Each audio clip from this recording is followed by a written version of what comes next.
Hi, welcome to Shri Mallika's kitchen. ఈ ఛానల్ని ఆదరించిన ప్రతి ఒక్కరికి మా హృదయపూర్వక నమస్కారములు. ఇవాళ చికెన్ కర్రీ చేశాను. మా ఇంట్లో ఎప్పుడు చికెన్ కర్రీ చేసినా ఇలానే చేసుకుంటాము. ఈ విధంగా క్యాటరింగ్ వాళ్ళకు కానీ దాబా వాళ్ళకు కానీ ఎవరికి ఈ సీక్రెట్ తెలియదు, అంత బాగుంటుంది. ఈ సీక్రెట్ ఈరోజు అందరికీ చెప్తున్నా. ఈ వీడియో చూసి ప్రతి ఒక్కరూ చేసుకోండి. దీని రుచి చాలా బాగుంటుంది. దీని రుచిని మాత్రం మిస్ కావద్దు, అంత బాగుంటుంది. ప్రతి ఒక్కరు కూడా ట్రై చేయండి. ఈ వీడియోలోకి వెళ్దామా? ఇది ఎలా చేశానో ఎలా చేయాలో ఒక్కసారి మన వీడియోలోకి వెళ్ళి చూద్దాం. మన వీడియోలోకి వెళ్ళే ముందు మన ఛానల్ని ఒకసారి సబ్స్క్రైబ్ చేయండి. బెల్ ఐకాన్ కూడా నొక్కండి. నేను పెట్టి ప్రతి ఒక్క వీడియో నోటిఫికేషన్ రూపంలో వస్తుంది. ఇప్పుడు ముందుగా ఒక బౌల్ తీసుకునేసి మనం ఫ్రెష్గా రెడీ చేసి పెట్టుకున్న చికెన్ అందులో వేసి ఒక 2 స్పూన్లు అల్లం వెల్లుల్లి పేస్ట్ని కచ్చపచ్చగా దంచి అందులో వేసుకునేసి 1 స్పూను ధనియాల powder, 1 spoon chicken masala, 1 spoon cumin powder అంటే జీలకర్ర పౌడరు, 1 స్పూను కస్తూరి మేతి. ఇవి వేసాక చిటికెడు పసుపు వేసుకుందాం. అది ఎక్కువ అవసరం లేదు. ఇప్పుడు స్పైసీకి తగ్గట్టుగా 2 లేదా 3 చెంచాలు కారం వేసి 1 స్పూను సాల్ట్ వేసుకుందాం. సాల్ట్ వేసాక పెరుగు ఒక చిన్న ప్యాకెట్ సరిపోతుంది. కొంచెం ఎక్కువ తక్కువ కావాలన్నా కూడా వేసుకోవచ్చు, వచ్చే ఇబ్బంది ఏం లేదు. ఓకేనా? ఎలా అయినా కానీ బాగుంటుంది. నిమ్మకాయని ఏంటంటే సగం దెబ్బ తీసుకున్నాను, రసం బాగుంది కాబట్టి. రసం కొంచెం తక్కువగా ఉంటే ఒక కాయ తీసుకోండి, ఇబ్బంది లేదు. కాకపోతే గింజలు తీసేస్తే ఏంటంటే మనం తినేటప్పుడు పంట కింద పడకుండా ఉంటుంది. ఇప్పుడు 1 స్పూను నూనె వేసి మనం వీటిని బాగా మిక్స్ చేయాలి. ఈ ముక్కలకి, చికెన్ ముక్కలకి ఇవన్నీ కూడా బాగా పట్టే విధంగా మనం కలుపుతూ బాగా మిక్స్ చేసుకోవాలి. ఎట్లా అంటే కొంచెం పిసికినట్టుగా కలపాలి. అప్పుడేమవుద్దంటే ముక్కలు మొత్తం కూడా బాగా పీల్చుకునేసి ఈ నూనె, కారం, పసుపు ఇవన్నిటిని పెరుగును కూడా బాగా పీల్చుకొని బాగా పులుసుద్ది అన్నట్టు. ఇప్పుడు బాగా ఊరబెట్టుకోవాలి. మనం మూత పెట్టి కాసేపు అంటే ఒక అరగంట సేపు ఊరనివ్వాలి పక్కన పెట్టి. ఇప్పుడు స్టవ్ ఆన్ చేసి ఒక ఫ్యాన్ పెట్టేసి దాంట్లో మనం ఒక 2 స్పూన్లు నూనె పోద్దాం. నూనె పోసాక దాన్ని వేడెక్కనిచ్చి ఇప్పుడు సన్నగా పొడవుగా కట్ చేసిన 2 పెద్ద సైజు ఎర్రగడ్డల్ని అందులో వేసేసుకుందాం.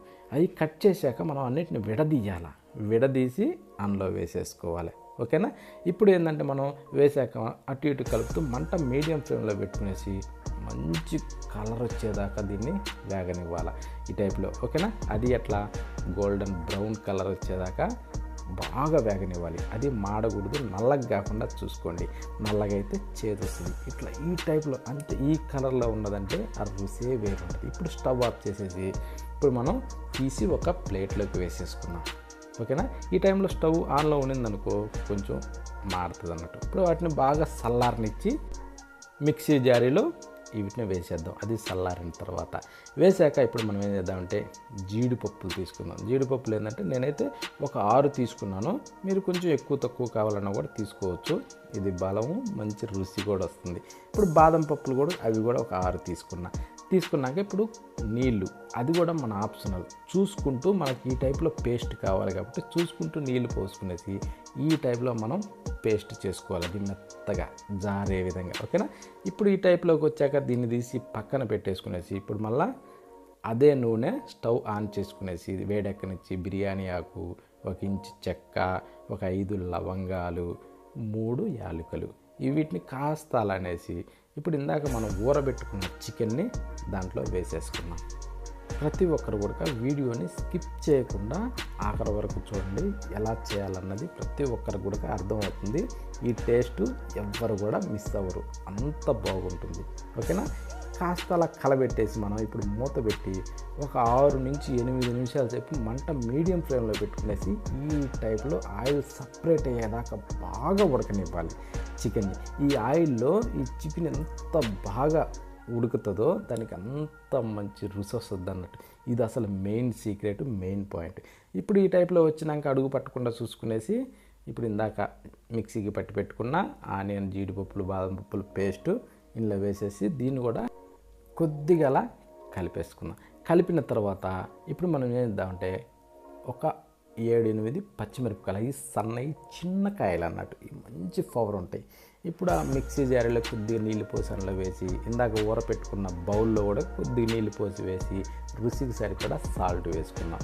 నీళ్ళు ఎక్కువ శాతం అవసరం లేదన్నట్టు, ఇవి సరిపోతాయి. ఈ కొద్దిగా నీళ్ళు ఇప్పుడు కాస్త అలా కలిపేసి మూత పెట్టి ఒక 4 నుంచి 6 నిమిషాల సేపు బాగా ఉడకనివ్వాలి.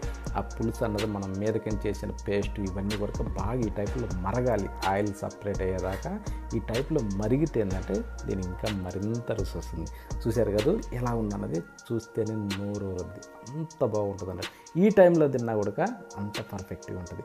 ఇప్పుడు మీదకించి కొద్దిగంత గరం మసాలా వేసుకున్నాం, అది ఒక స్పూన్ సరిపోతుంది, ఎక్కువ అవసరం లేదు. ఓకేనా. ఇదేంటంటే మనం దీంట్లో ఎక్కువ మసాలా వేసేది కూడా కాదు. ఇంట్లో ప్రతి ఒక్కరు కూడా అంటే చిన్న పిల్లల కానీ పెద్దవాళ్ళు ముసలోళ్ళు ఉన్నా సరే అందరూ తినాలి. అందుకనేసి మేము ఎప్పుడు కూడా ఈ టైప్లో చేసుకుంటాం అన్నట్టు. ఇది ఎలా ఉంటుందంటే ఈ సీక్రెట్ ఎవరికి తెలియదు, అంత బాగుంటుంది, చాలా బాగుంటుంది. ఇప్పుడు మీదకించి కొద్దిగా అలా కొత్తిమీరను వేసుకునేసి కాస్త అలా కలుపుతూ ఈ టైంలో స్మెల్ వస్తుంది, ఏమన్నా ఉంటుంది. మనం ఇక్కడ చేస్తున్నామంటే ఒక వీధి చివరి వరకు ఆ స్మెల్ వెళ్తుంది. అక్కడి నుంచి వచ్చి కూడా ఈరోజు ఏం కూర చేశారు మీరు, ఇంత స్మెల్ వస్తుంది, ఇంత బాగుంటుంది అని అడగకపోతే అప్పుడు అడిగిన అంత బాగుంటుంది అన్నట్టు. ఓకేనా. మేము ఈ అనుభవాన్ని ఎప్పుడు చవి చూస్తూ ఉంటాము. అట్లా ఈ టైప్లో చేసుకున్న ఎవరికైనా సరే సూపర్ రుచిగా ఉంటుంది. ఇది ఎలా అంటే ఒక్క గంటె కూర వేసుకున్నా కూడా అన్నం మొత్తంకి సరిపోద్ది. అంత చిక్కదనంతో, అంత మంచి గ్రేవీతో, సూపర్ టేస్ట్తో, అలా కొద్దిగా గ్రేవీతో అన్నం కలుపుకునేసి చికెన్ ముక్క తింటుంటే ఆ రుచి ఉంటుంది, ఏమన్నా ఉంటుంది. ఎవ్వరూ మిస్ కావద్దు.